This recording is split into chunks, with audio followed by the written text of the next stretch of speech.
अरे रजुओ आओ देख।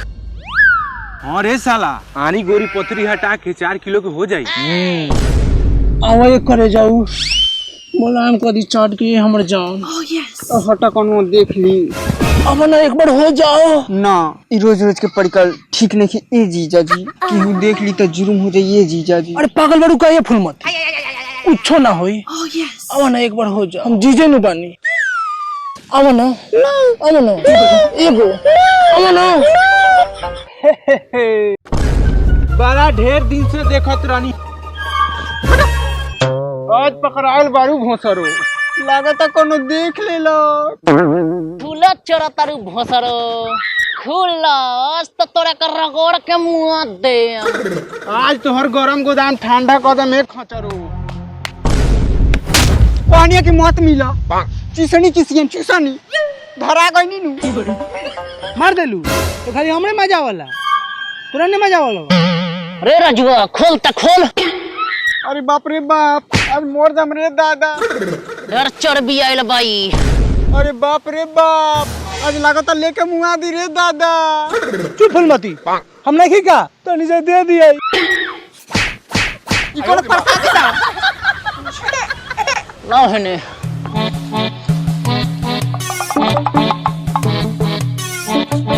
भराइली भाभी पकड़ाइल बिया धो के ले जाई जावे करा के।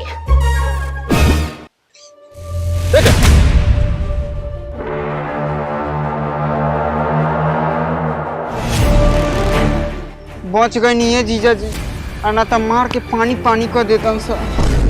ए 400 मरियन छ देहबे दे के डरा गेल न छ तू नहीं खुजा न। हट मौगा छिनरा दोगला कहां ये फुलमती का लागत चल गेल छ। हां तो नि दो ने एक बार अब आयो रे मां।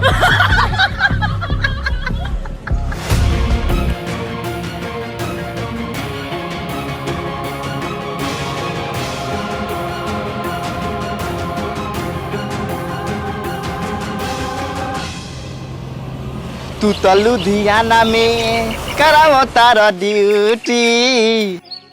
तोहरे के देवे के महान बा एगो छपरा के लइका पसंद बा। प्रणाम ढेरुचा। नाम ढीरुचा। राम नाम तनी देखी हई। अरे तोनी के पठरू लेके घुमत रे सो। रे मार दे बेचेला हई। ओ बेचेला है। हाँ बेचेला है, दाम लगावा ने। ये टोटल आरे गोरी पथरी हटा के 3 किलो निकलता होगा। रे मर रास्ते के माल सस्ते में खो जाता रखा।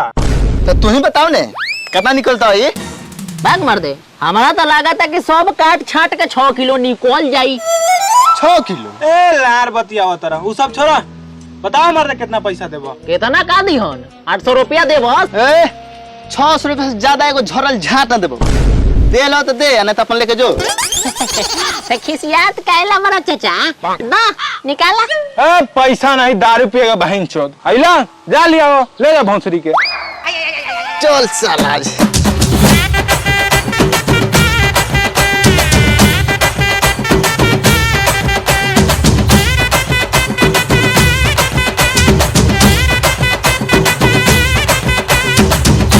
बाबू साहब लिया देने एकदम 30 एकदम चाल बांध के।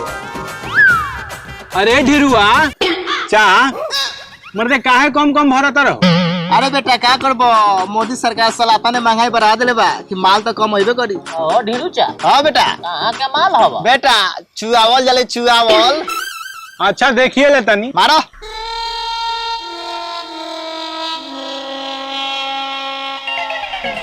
ढिरुआ। हां बाबू माल टाइट बा, पूरा टाइट बनू। मेहनत है। अरे बहिंचत बड़ी कड़ा खाए बे।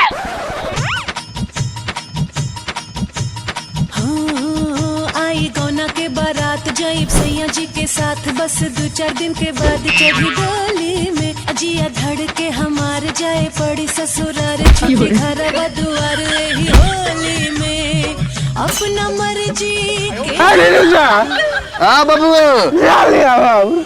ए माल लिया और बे बल्ला। अरे रुजा अरे बाद में ये हो जा। अरे रुजा हाँ बेटा बोल। जा लेके आओ। बेटा माल बेगो माल लो। बहन जो जिसका लिया उसका दिया, नहीं तुम्हारे लेके भागेंगे, जरा कल पैसे देंगे। अरे हम नहीं कुछ जानते हैं, माल दो माल। साला अपने बाप को तो हम उधार देवे नहीं करते हैं, और तू साला सब क्या है बैग साला सब नहीं देंगे। घर फाड़ सब घर पर साला बैग साला नहीं देंगे। इस साला मर लौहा पार्टनर आई संकल्प ले तू। अपुर भी दारू बनाया बहन चोद, सब में फिर प्लेट अरे वो बहन चोद मर लेनु। संकल्प ले बता नहीं हम साला, हम भी खुद से दारू बनाएगा। सब के पिलाएगा बहन चोद। चल चल रे रजुआ, फैक्ट्री खोलेंगे फैक्ट्री।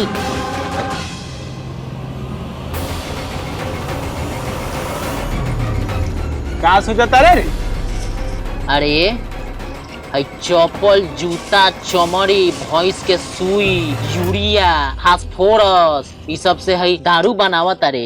कोनो के कुछ हो जी तब का करबे? तो जिंगा को जो उधर भी बतैले बानो हिंगन बनैले बानी सन। ऊ तो बात हौ, लेकिन मान ले कोनो के कुछ हो जाती या पुलिस पकड़ के ले जी तब? अरे बोका तो उतना तक कमा ले हम कि पुलिस वाला के पैसा दे म छूटम गजोदर भैया तो हिंगन छूटा रास्ता करा रहा तो। हां ठीक बा, जल्दी जल्दी पैक कर, साला कस्टमर आवे वाला हो तो। चल चल चल चल जल्दी चल, पुलिसों कहीं मत खेद दे बाबू।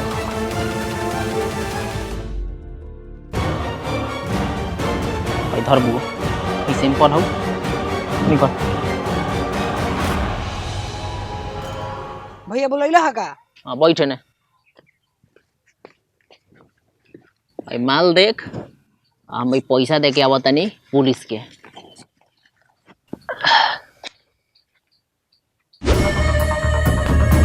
क्या हुआ है सर? बड़ा टेंशन में लग रहे हैं। क्या कहे गिरी जी, यहाँ सर के गान में बास हुआ है। ए सर कितना गया है? इतना कि इतना?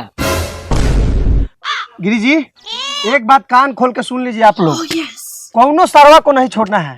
दारू बेचने वाला से लेकर दारू पीने वाला तक को सबके गाड़ फाड़ के रख देना है।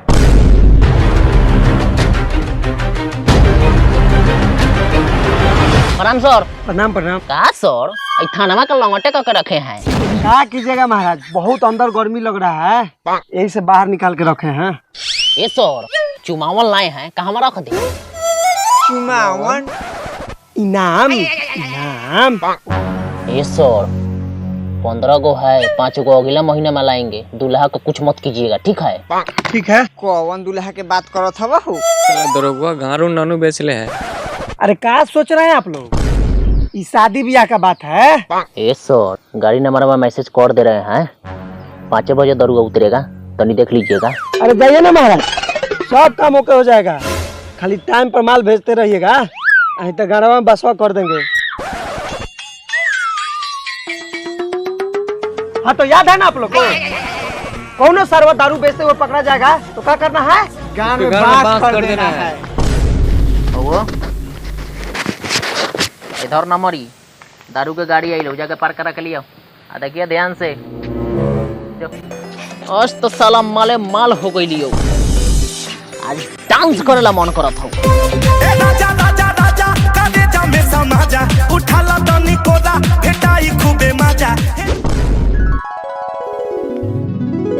सर ये लेनवाड़ी बसवाड़ी में क्या खोज रहे हैं?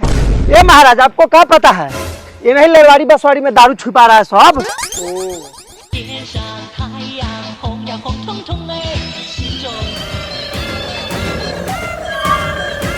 कहाँ बारू फूले ना अबे कौनो नहीं खे, चलो मन दे रही हो, छू के छोड़ देबू हो, कुछ करो नहीं हो पहले, तोरा के मलाई बर्फ चटावेला बा, चला ना।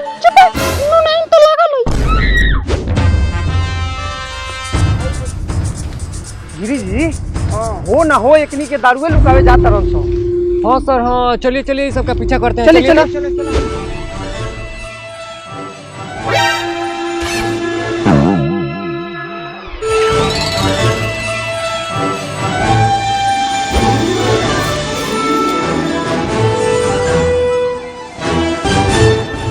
फूले ना ना फायरिंग स्टार्ट करे के बॉर्डर पर आ गइलू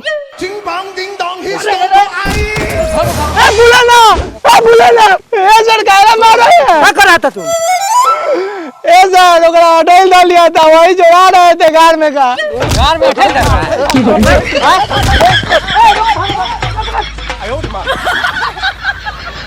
बहन के तो दारू के चक्कर में कहाँ का देखेला पड़ जाए का हो टिपन भाई ए बुढ़ारी में पूरा बीचे बीचे मांग फाड़ के चलैत रहो कोनो सिनुर धक रगड़ दी तब। अरे मर्दे घरे सारी आइल बिया ओकरे के देखावे ला फाड़ लेनी ह अरे कब लेके आता रे दरुआ। आजकल बड़ा टाइट से दारू पियता रहो जानते नहीं इनके बारे में का हो इनका मौगी के लड़का भलाई अरे बधाई हो ए काका बधाई आहो का फेंसा उनसा नहीं खिएबो ए फेंसा के साथ आज हमरे ओर से तू लोग ने कोई पैक मार ली हो। अच्छा जिया जिया तो बुलाओ ना जल्दी ए कहां वाला हो जल्दी ले आओ मर दे कांठ सूखा था सके का हो बड़ा रसदार लगता है आज के ए आगे लागे बैठो बैठो बैठो बैठो। आहो भाई मालिक कहाँ हो तो गए लवा थाना में मालपूजी पहुंचाए। अच्छा बनाओ बनाओ ढारा ढारा पैक ढारा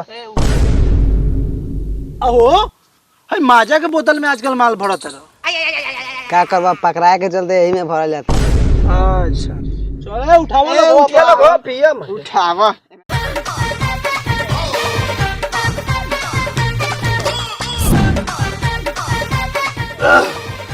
बड़ा टाइट माल हो बू ये स्वाद थोड़ा चेंज हो गया हवा। बड़ा टाइट माल हो स्वाद कुछ चेंज लागत हवा हो। बाप रे बड़ी हार्ड माल हो रे भाई लाओ तो 10 दिन पीबो तो जवान हो जबो यार। ए भैया अरे ये महुआ मीठा है महु ए भैया एगो शायर याद करबो आ सुनावा दारू पिया जवानी में रात बितावा पलानी में ले 500 तुम्हारा लोग चला बाबू पैसा इनका से ले लिए ए वो डबल कदम लिख ले चलो चलो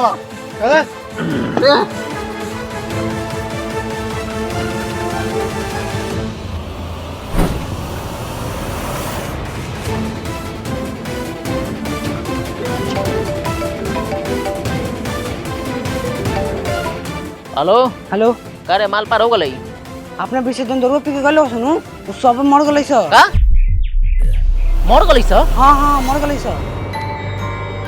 भैया तू भाग जा हमहू भाग जाती अपना मौसी के घरे। ठीक बा भाग जा साला बिना जानकारी के दारू तो बना दिलियो अब लागत फसेला पड़ी भाग जाते तो देखा आप लोगों ने कि थोड़ी सी लालच और थोड़ी सी लापरवाही की वजह से कईयों के जान चलेगा। कहते हैं कि पीना गलत चीज नहीं है मगर गलत चीज पीना गलत है। आप तो कुछ भी पीकर इस धरती से चले जाओगे मगर आपने सोचा है कभी कि आपके चले जाने के बाद आपके घर परिवार का क्या हाल होगा? आपके बच्चे क्या करेंगे? आपके माता पिता का क्या असर होगा? नहीं मेरे दोस्त, सस्ते के चक्कर में जहरीली शराब का सेवन ना करें।